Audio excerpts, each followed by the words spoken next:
Good afternoon and welcome, class of 2022 and families. My name is Tasneem Koka, and I am a graduate of the college and the law school and president of the university's Alumni Board. It is my great privilege to welcome you today, both to an institution that is so very dear to me, and also to our global alumni community, of which you are now members. The honor of welcoming you is particularly poignant for me today because it was exactly 25 years ago that I sat just where you were and began my UChicago experience. And for those of you doing the math, I'm not actually that old. I was a child prodigy. But my college experience began somewhat inauspiciously. There were a few academic near misses, including during my first quarter biology class, when I had to call my brother, then a medical student, to save me and my transcript from what would have been the worst grade I had seen since third grade spelling. There was also the growing pains of balancing my work in the classroom with countless student activities, a few really good parties, and naps. Lots and lots of naps. But eventually I found my groove, and UChicago started to feel like home. This place will undoubtedly stretch you in many, many ways. But hang in there, you'll find your groove too. I could enumerate dozens of examples of how UChicago shaped me and my life in profound ways. And yet, because the organist is going to start playing in exactly 7 minutes, I'll limit myself to 3. First and foremost, UChicago is where I truly discovered the joy of cultivating a life of the mind. In fact, I was in your very seat during the Aims of Education address of 1993 when Professor Richard Schrader declared that many on campus believe that the brain is an erogenous zone. Indeed, it was here that I fully embraced the joys of copious reading, intense study, and immersing myself in learning.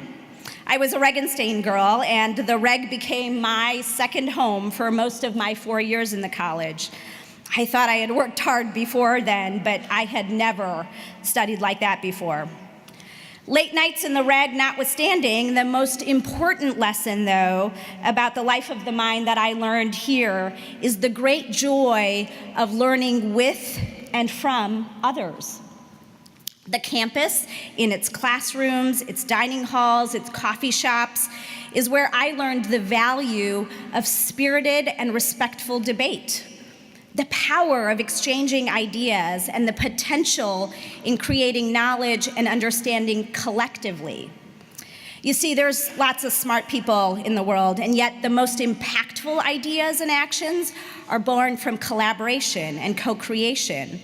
And it was at UChicago that I hope you'll learn, as I did, how to respect and value the perspectives of others, even when you don't agree with them, and how to use those differing perspectives to more richly inform your own thoughts, opinions, and beliefs. The second great lesson that UChicago taught me was about leadership. There are many who think that leadership is about authority and power. You need only to open a history book or a newspaper to see innumerable examples of that point of view in action. But instead, my UChicago experience taught me that leadership is about generosity and service to others. You see, as a fourth year in the college, I was an RA in a campus residence hall when the life of one of my fellow residents suddenly and unexpectedly ended. In the aftermath of that great tragedy, I became laser focused on supporting my fellow residents as we all coped with such an unimaginable loss. I spent countless hours in the house lounge, in the dining hall, and in the dorm rooms of my fellow classmates as we cried together, held each other's hands, and talked through how to make sense of such a great loss at such a young age. It was in that experience that I discovered the great joy in serving others, and the positive impact that I could have as a leader who led from a place of humility and generosity. That lesson certainly served me well on campus, and it has continued to serve me well since I left, both in business and in my personal and volunteer endeavors. I find that my ability to get things done with and through others depends more on showing empathy and building camaraderie than on upholding high standards or exhibiting dogged determination. Finally, my UChicago experience taught me that the most valuable asset I can ever possess is my relationships with others. The relationships I built here have opened countless doors to me, professionally and personally. Where else would I have gotten to know a young state senator who would become president? In fact, I can trace every step in my 20-year career in law and consulting back to UChicago in one way or another. But more importantly, my relationships with fellow students, faculty, staff, and alumni have shaped my character and my life in immeasurable ways. I've looked to my UChicago community to celebrate with me in moments of joy, like when I sold my business, and to stand with me in moments of sadness, like when my father died. Those in my UChicago community have influenced my career path, teaching me how to be a better executive, and they've also taught me how to be a better daughter, sister, and friend. I hope that your UChicago experience will teach you important lessons too, whether they're about learning, leadership, and relationships like mine, or about vastly different things. I hope that these lessons will inform your character, your aspirations, and your purpose in positive ways, and that being part of this great institution will leave an indelible mark on you and your path. Now, before I conclude my remarks, on behalf of the Alumni Board and the community of 170,000 UChicago alumni we represent, I want to encourage you to consider yourselves from this very moment part of our global alumni community. And I invite you to actively participate in our community. You'll have countless opportunities on and off campus to connect with fellow alumni, including homecoming in a few weeks, alumni weekend, Metcalf internships, and career treks. I encourage you to seek out alumni connections for academic advice, career opportunities, and mentoring. I've seen the incredible value in building connections among our alumni in almost every aspect of my life, and I hope you will too. And now, before the music ushers me off, I'll bid you one last word of welcome and pass the baton to Vice President for Enrollment and Dean of Admissions and Financial Aid, Jim Nondorf. Welcome, students and families. I did tell you it'd all work out. All right.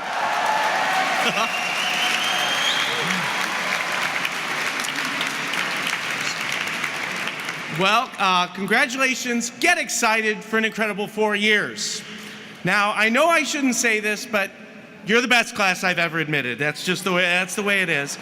And at least US News seems to think so. Yeah, give yourselves a hand.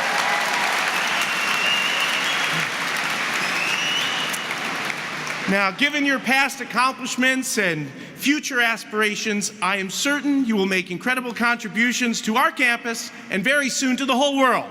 So, President Zimmer, as the Dean of College Admissions and Aid, I am pleased and proud to formally present to you, Dean Boyer and the faculty, the class of 2022. Well, it is truly a great pleasure for me to welcome you, the University of Chicago College class of 2022, and our new transfer students to the University of Chicago. It's likewise a pleasure to welcome those parents of our new students who are listening today, for you are also joining the University of Chicago community. The University of Chicago is a distinctive institution with a history of remarkable achievement and a particular view of and commitment to education and research. Most of us who have spent many years here, as I have, believe there's no place more exciting, more challenging, or more enriching, and no university that plays a more important role in the history and landscape of American higher education, or indeed higher education worldwide. I'd like to say a few words about why this is and what this will mean for your experience here as students in the college. And I would also like to say a few words about why we believe that you, who are about to enter the college, are just the right students to be here, and the important role that you will play in this community. The University of Chicago is an institution that is driven from its inception by an idea that one could create and continuously renew a university focused on rigorous, intense inquiry and analysis. The university, through its work every day, expresses the view that clarity derives from the clash of ideas and a willingness to accept answers only when they meet the tests of argument. We believe that the best education and the most empowering education for all students takes place in the environment of constant intellectual challenge implicit in this culture of rigorous inquiry, and that this culture is responsible for producing ideas of power and importance to humankind. This focus on rigorous inquiry has defined the University of Chicago and its research and its education at all levels since its beginning, and continues to do so today. Now, what does this culture of inquiry really mean? And it's useful to illustrate with an example. So as the word inquiry itself implies, let's begin with a question. Namely, what are you doing when you're engaged in a discussion? What is the point of argument? Now, if you're like many people, the purpose is to convince the other person that they have it all wrong and that you have it all right. And of course, we have all, at one time or another, engaged in such argument. However, for our work at the university, that is really not the point of a discussion or argument. That point is rather to take the issue in question and explore arguments from all perspectives. Which arguments are valid under what circumstances? Which stand scrutiny? What are their power and what are their limitations? How do they relate? How do they comport with various data, and so on? The goal is greater clarity about arguments from all perspectives on the issue. Embedded in this approach is the understanding that most often all arguments do not point in the same direction, and a given argument's power and limitations must be understood simultaneously. Problems are complex. There are systemic interactions. Single actions have both benefits and undesirable consequences. Seemingly simple assertions can have complex implications. Arguments apply with more power in some circumstances and are more limited in others. New data can always emerge and must be sought. The more one argues and discusses, the more data are brought to bear, related questions raised and analyzed, and multiple perspectives are incorporated in the analysis, then the fabric of understanding becomes richer and the approach to the problem becomes more nuanced. In our culture of inquiry, understanding becomes complex, expandable, and fluid rather than simple and rigid. I want to emphasize that this approach is not at all equivalent to saying that all arguments have merit. In fact, quite the contrary. This approach asserts that all arguments, no matter how comfortable they may be, require scrutiny, and quite explicitly recognizes the difficulty of establishing merit in arguments. Now, another feature of the intellectual environment at Chicago is that problems are taken on their own terms. By this, I mean that many problems do not present themselves neatly along the lines of traditional and important academic disciplines. This is not to devalue the disciplines. On the contrary, the disciplines provide important and developed modes of inquiry that do have great explanatory power. However, they also have limitations. And for many important questions, one must understand and bring to bear the depth of perspective of several disciplines. This intellectual porosity and multidisciplinary engagement are other key aspects of the University of Chicago, and it emanates directly from the integrity of our approach to inquiry. Intellectual porosity also has a significant impact on what it feels like to be a member of the University of Chicago community. As a mathematics faculty member for many years, I was always aware of being part of a much larger institution with a commitment to rigorous inquiry and a corresponding sense of its own mission. The University of Chicago never feels like an intellectual holding company for disparate disciplines. It has a sense of wholeness and a unity of purpose that is very distinctive. The core curriculum, a source of innovation in higher education whose value continues to resonate, is one realization of this unity of purpose. And I'm confident that you will come to share this sense of the university. Now, in order for you to most benefit from and contribute to this environment, you must develop intellectual skills and habits of mind. To be able to hold competing perspectives in your mind simultaneously, listen to arguments of others, and both understand and challenge them. At the same time, you must challenge your own assumptions, and this is often the hardest part, while ultimately still forging your own synthesis.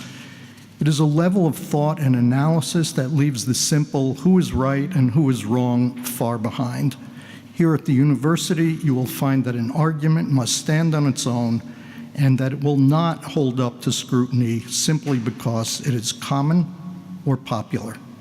And you will discover a community that finds intense, rigorous engagement tremendously exciting, enjoyable, challenging, empowering, and gratifying, and with a great sense of community and commonality around this distinctive experience.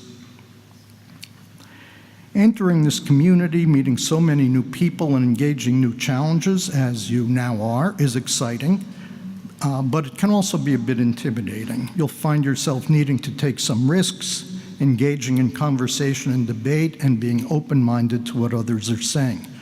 You'll learn a great deal from your early engagements, from your fellow students and from faculty, and you will likewise contribute a great deal.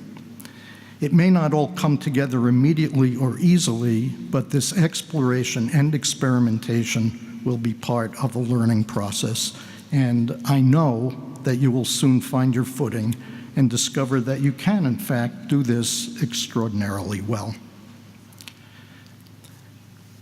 I want to return to one word I just used, namely empowering, and briefly discuss another question. Why exactly is education in the University of Chicago environment so empowering, as so many of our students, ultimately turned alumni, have found for generations? To begin to answer this, let's look at the difference between action and analysis.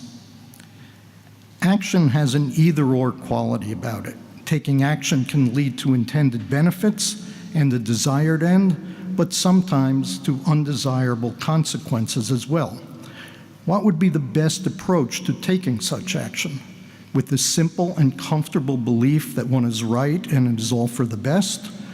Or with the habits of mind to realize that in many cases, all the arguments for a particular action are not on one side, and that one can understand and anticipate the full context and consequences of an act, the downside as well as the upside.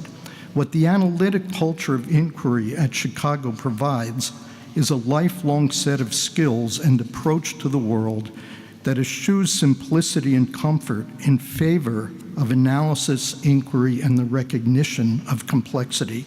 It empowers appropriate action because it strives to understand its full implications. In fostering the habit of questioning, it ultimately fosters imagination and creativity of action. It is this approach that has empowered so many of our students over the years and provided the environment for our faculty research. It is what has empowered our faculty and alumni to challenge conventional wisdom, define new disciplines, make imaginative and creative contributions to almost every domain of human endeavor, assume leadership positions throughout the world, and in fact, change the world. And it will do this for you as well. Diversity has a very particular role at the University of Chicago. The nature of questions being asked and perspectives being expressed are often a function of the experiences and outlooks of those participating. Diversity for the university is therefore particularly germane to our core mission.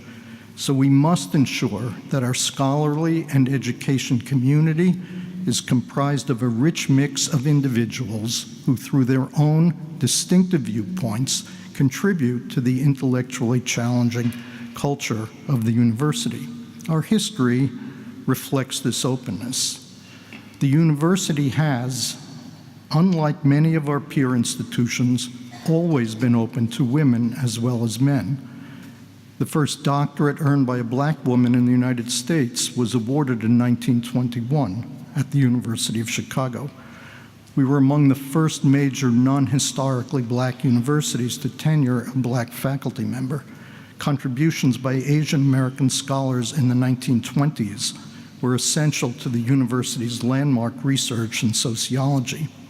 At a time when other elite institutions systematically discriminated against Jews, the University of Chicago refused to set quotas. We have long been a magnet for students from Mexico and South America.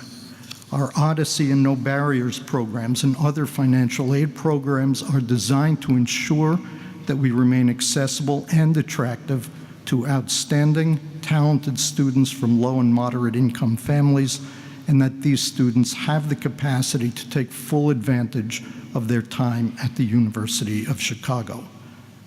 Every DACA student is treated exactly the same under these programs as other domestic students. Throughout its history, the university has acted on the belief that the capacity to contribute was not limited to some specific groups, and very importantly, in addition, that the richness of the community directly contributed to the richness of the intellectual environment. Another key part of this history is the singular role the university has had in maintaining open inquiry, supporting free expression, and ensuring that those in our community are free to express and to hear ideas, even if others find them uncomfortable or even objectionable. As it has been for over a century, the University of Chicago today remains the national leader among universities and colleges in articulating the importance of open inquiry and free expression to the quality of education. The intellectual challenge intrinsic to the most empowering education for you and for every student at the university demands an environment of free expression and open discourse. And as a member of the University of Chicago community, it will be your responsibility to take part in and preserve this culture of openness and free expression. The university that you are entering has been built by many persons over more than a century. Every generation and thousands of individuals have made contributions to its strength, culture, achievements, and vitality.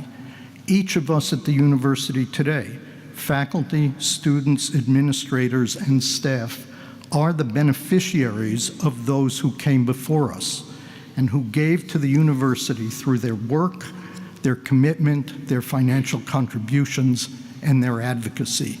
It is this legacy that we all inherit together, and it is this legacy on which we will all build together.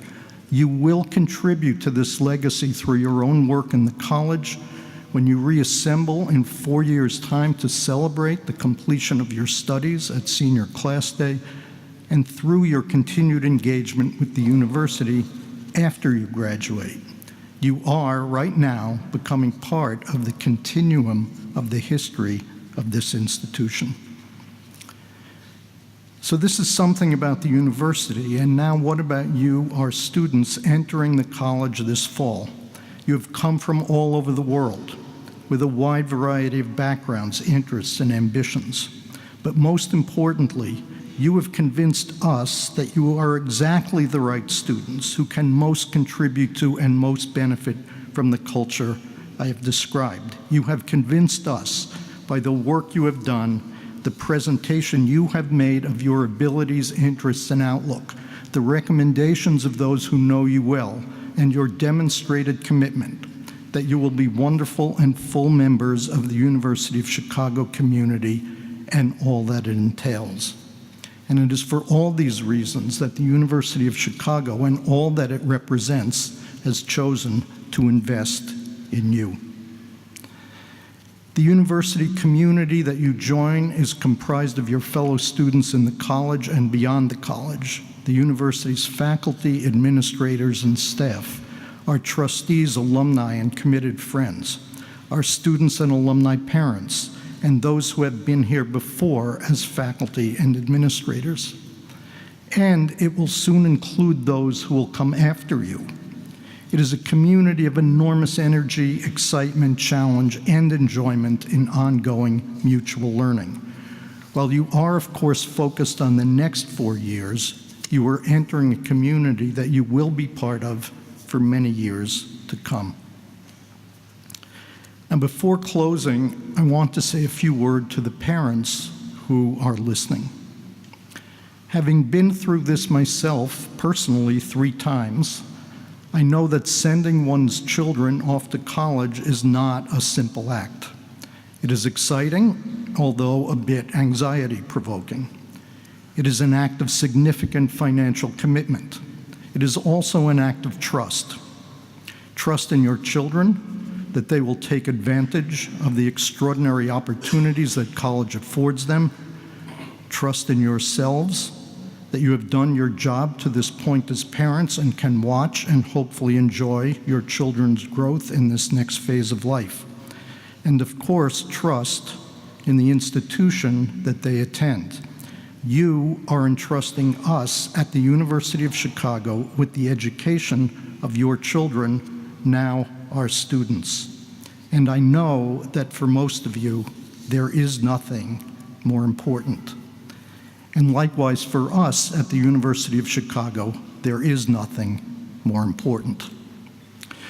So to new students and parents alike, welcome to the University of Chicago. It is for all the reasons I've described, a university like no other, where you will have an education like no other. You are now part of this extraordinary and distinctive community with its remarkable legacy and its remarkable future. This will be a great adventure. Enjoy it. Thank you. Opening Day is a time of hope and enthusiasm and pride, and on such days we really do understand the impact and the responsibility of these extraordinary institutions that we call universities. And I can imagine that many of you, those before me and those behind me, are perhaps a little bit anxious about the place to which you've come and about your fate over the next several years. I'll talk about the first issue in a minute, but about the second issue, your fate, I want to reassure you, you wouldn't be here today if we were not confident that you will be eminently successful in the college. You will flourish. You're going to learn a great deal. You're going to encounter many, many friends, hopefully for life. And so you really should relax, enjoy these coming days, and know that, to paraphrase Heraclitus, that your character already has defined your destiny. Now, in joining this particular community, you become a member of one of the world's great universities, not only because of the scholarly ancestors whom you can now proudly claim, or because of the distinguished women and men who will teach you, but because you yourselves will add to the great reservoir of talent, interest, and commitment that is at the core of any serious university. Universities are among the oldest institutions of our culture and our civilization.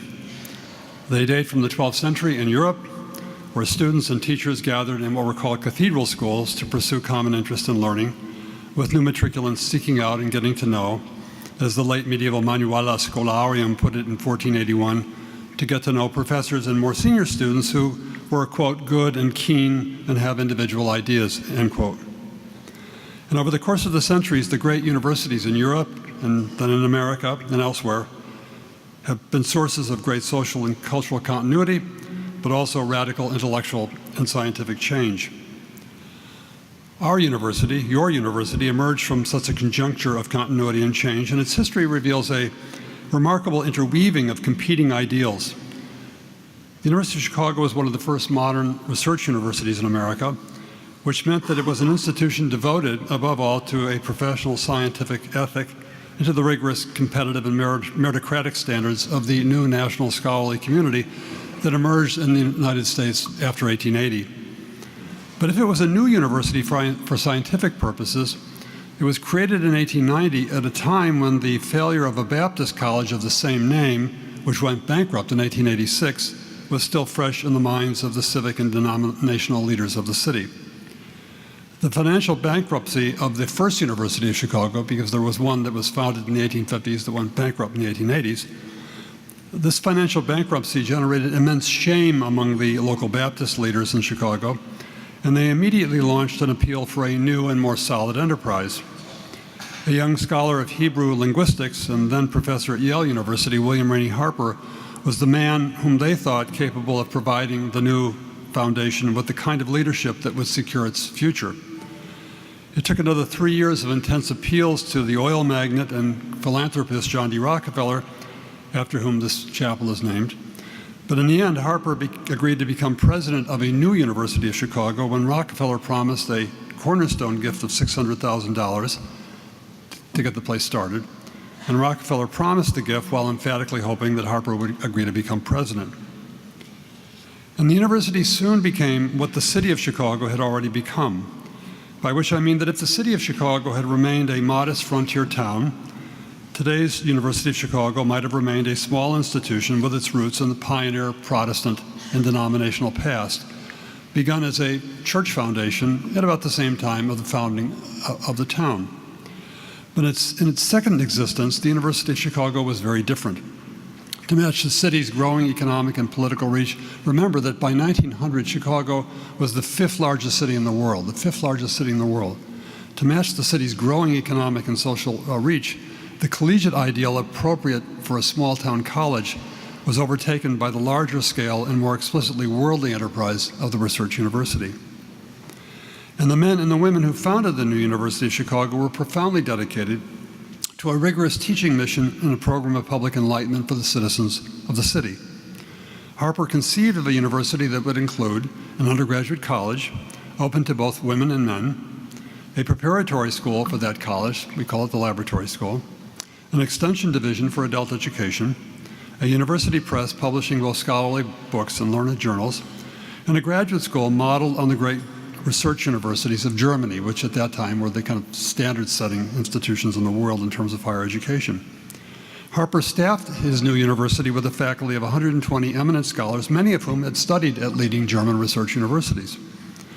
And Harper thought of our community as being one university and that all associated with it would be, whatever their role, whatever their status, all associated would be devoted to intellectual excellence and to the cultivation of what I would call practical reason in our collective and individual lives. And from its founding, Chicago was, I would argue, unique, for it was a place without crippling boundaries.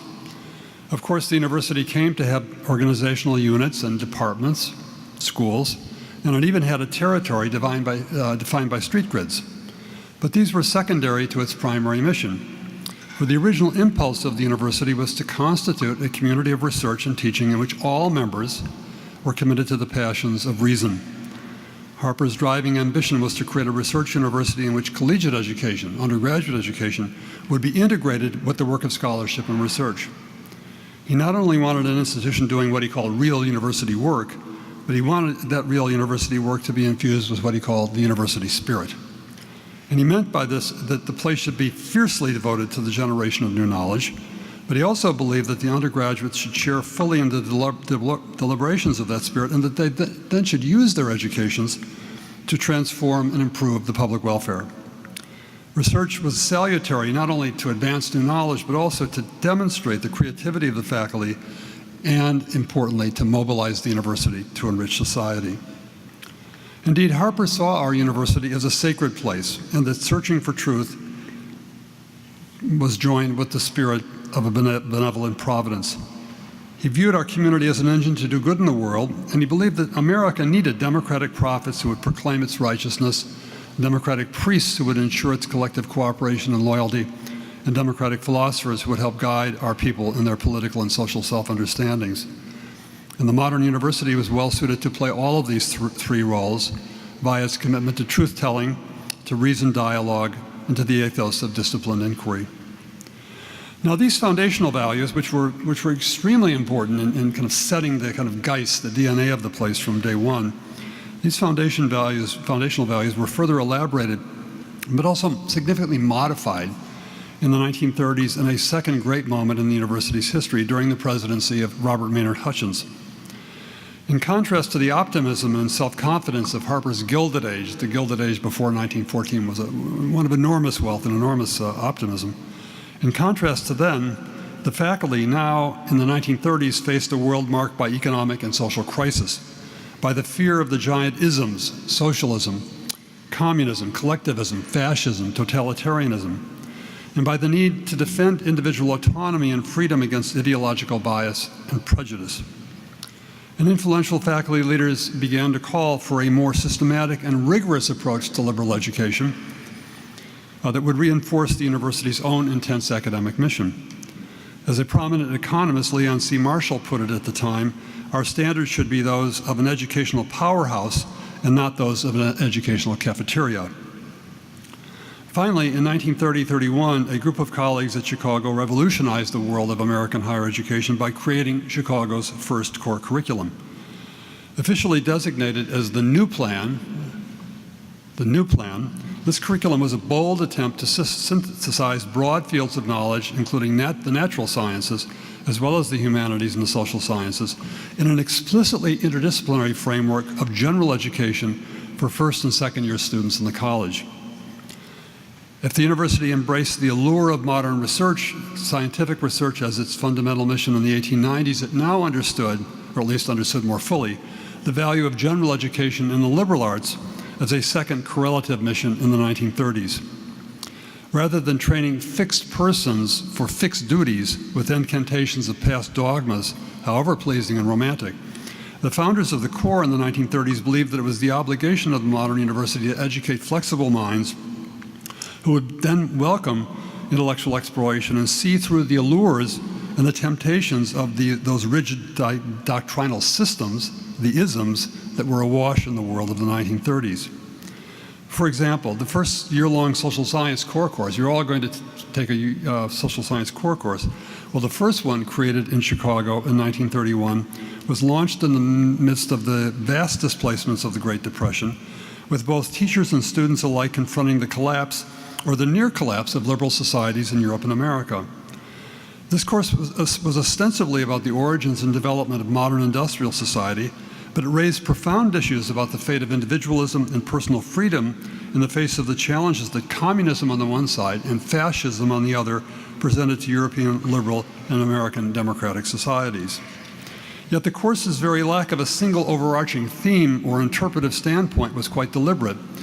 Intellectual pluralism within a scheme broadly sympathetic to political democracy would contrast, the faculty hoped, with the mistaken hopes of the utopians, and there were a lot of utopians in the 1930s, whether they stood on the left or on the right.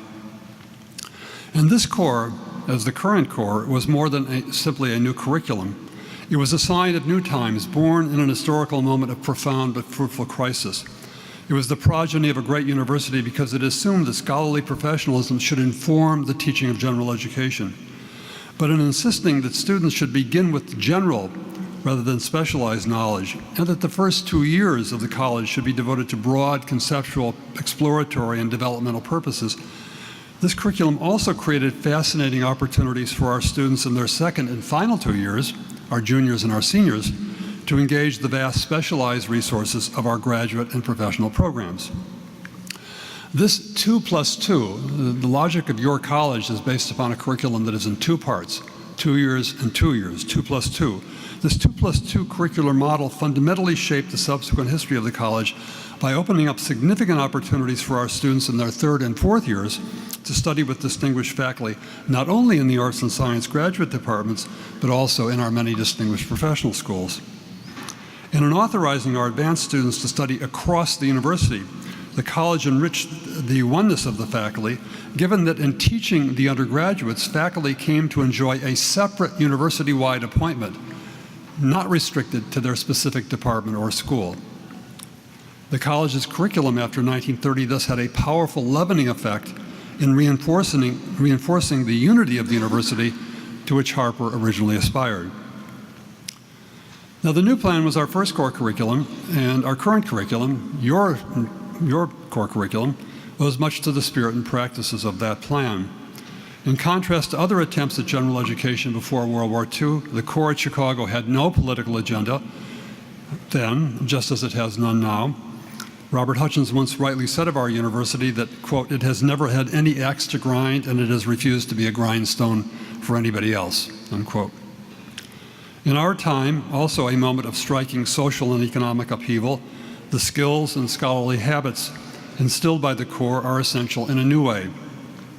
Similar to those who espoused the Gilded Age optimism of Harper's era in the 1890s, and to those who felt assaulted by the easy ideological solutions to the crises of the 1930s, we now, in our time, find ourselves entangled within an equally fascinating era of massive and ever-accelerating social change and deep cultural conflicts among many people in our nation. Our era is defined by rapid worldwide movements of people, ideas, and economic forces, by the weakening of traditional social loyalties and political identities, by the proliferation of purely technical and disciplinary knowledge on the one hand, and I'm afraid by the oppressive domination of mass populist marketing logics on the other. These forces can all too easily discourage or even defeat the human capacity to live one's life and to govern one's community in a manner that is measured, thoughtful, and ethical, but also responsive to the global and populist forces at play in our lives every day. In contrast to other American universities who abandoned attempts at general education in the 1960s and 1970s, giving in to faculty particularisms and student consumerisms, Chicago stayed the course, believing that a holistic curriculum encompassing wide domains of human knowledge and wisdom would work at an intellectual level worthy of a great university. In this historic moment, we confront the turbulence of the age with the skills that make intellectual engagement with uncertainty possible. We expect our students, and we expect our faculty, we expect all members of our community to have a willingness to think as rigorously and as flexibly as our age demands. But the core and the other elements of our curriculum only work because we have gifted students like you, who make them work. And from the very outset, the university attracted a remarkable group of students. As early as 1902, Harper observed, quote, "in ability to organize work, in skill of adaptation of means to end, in determination of purpose to win, in readiness to make sacrifice for the sake of intellectual advancement. No body of students ever gathered together in this country or in any other country has shown itself superior to the student body of the University of Chicago." That was true of 1902, and I'm sure it's true of the class of 2022. What is most characteristic of your university is that the academic culture of our undergraduate students and the academic culture of our faculty substantially overlap, both based on a bracing commitment to merit on the one hand and achievement on the other. This is, in fact, a very rare circumstance, and it is one that is the envy of colleagues at other universities. Like the great cosmopolitan cities of the 19th century, the great universities of the 20th century are what the distinguished German philosopher Jürgen Habermas once called publics of private people. They are institutions of specific national cultures, often located in specific great cities, but they are also inherently cosmopolitan. The great universities are among the most constructive institutions we have for defending the cultural values that sustain a civilized world order. Not only do our best universities train the young to engage in responsible citizenship, but by defending a culture of academic freedom, they guarantee intellectual tolerance and respect for conflicting ideas and indeed conflicting values. They have far surpassed the possibilities of the older 19th century European universities from which we learned. And ironically, in our case, Chicago has brought these earlier models to what I would argue a stunning fulfillment and completeness. Some years ago, Richard von Weizsäcker, who was then the president of the Federal Republic of Germany, spent a day touring our campus, meeting with students and faculty, and talking with people. And at the end of the day, I asked him, Mr. President, what are your impressions of the University of Chicago? Weizsäcker paused and pondered the question for a bit, and then with a kind of gleam, a twinkle in his eye, he quit, well, I'm truly delighted that after all these years, I've finally seen a real German research university. Now, having welcomed you to our college, let me now welcome you to our local context, our local milieu, the city of Chicago. It is no accident that great cities and great universities often coexist. And in coming to Chicago in 2018, you will experience what generations of past students have experienced at this great university set in this remarkable city, creative and demanding citizenship in a local institution, but with broad and universal horizons. Our students, both women and men of all ethnicities and confessions, came and come from a broad spectrum of social backgrounds, and once here they have fostered deeply personal connections to the wider urban fabric of the city of Chicago. The diversity of cultural perspectives, the plurality of social views, and the rich fabric of cultural and artistic opportunities provided by the great metropolis of Chicago itself have been crucial over the past century in enhancing the capacity of our students and our faculty to assemble, to sustain, and to empower such a diverse community with a highly pragmatic outlook on life. Indeed, the tensions between integration and diversity, between homogeneity and pluralism, that fill the current debates about immigration and globalization find no better living example than the history of this great city. From the beginning, Chicago was a destination for immigrants in the modern world. As late as 1890, first and second generation German people constituted almost a third of the population of the city, and in many neighborhoods, their language, rather than our English, was the principal language of commerce and communication. Upon their heels came the Irish and the Poles and the Lithuanians and the Swedes, the Norwegians, the Czechs, the Italians, the Russians, the Greeks, and many others. During the Great Migration between 1910 and 1960, hundreds of thousands of African American people journeyed from the American South to become proud citizens of the city of Chicago. And after the Second World War, Chicago welcomed still growing Indian, Filipino, Korean, Chinese, Japanese, and Vietnamese communities. And the last 50 years have seen the emergence of a huge Latino community of peoples from Mexico, Puerto Rico, and Cuba. Even today, the city assembles unto itself a vast array of individuals and families from around the world.